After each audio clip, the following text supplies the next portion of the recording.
ગુજરાત હાઈકોર્ટને બોમ્બથી ઉડાવી દેવાની ધમકી ભર્યો ઈમેલ મળતા જ તંત્ર હરકતમાં આવી ગયું છે। ગુજરાત હાઈકોર્ટને બોમ્બથી ઉડાવવાની ધમકી મળી છે। હાઈકોર્ટના ઈમેલ ઉપર અજાણી વ્યક્તિએ ઈમેલ કર્યો છે।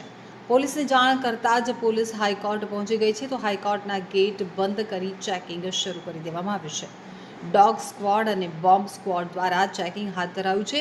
તો ગુજરાત હાઈકોર્ટને મળેલી બોમ્બથી ઉડાવવાની ધમકીને મામલે ગુજરાત હાઈકોર્ટની આજની કામગીરી પ્રભાવિત થઈ છે, જેમાં 1:45 પછીની ન્યાયિક પ્રક્રિયા ગુજરાત હાઈકોર્ટે મોકૂફ કરી છે તથા હાઈકોર્ટના રજિસ્ટ્રી વિભાગે સત્તાવારે નોટિફિકેશન બહાર પાડ્યું છે।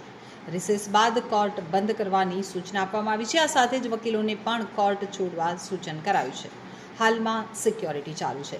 તો ઝોન 1 ઇન્ચાર્જ ડીસીપી સફીન હસને જણાવ્યું હતું કે હાઈકોર્ટના ઈમેલ ઉપર બોમ્બથી ઉડાવી દેવાની ધમકી મળી છે, જેને લઈને તપાસ કરવામાં આવી રહી છે। હાઈકોર્ટના ગેટ બંધ કરી પોલીસ દ્વારા તપાસ કરવામાં આવી રહી છે। ઈમેલ કરનારની પણ તપાસ કરાઈ રહી છે।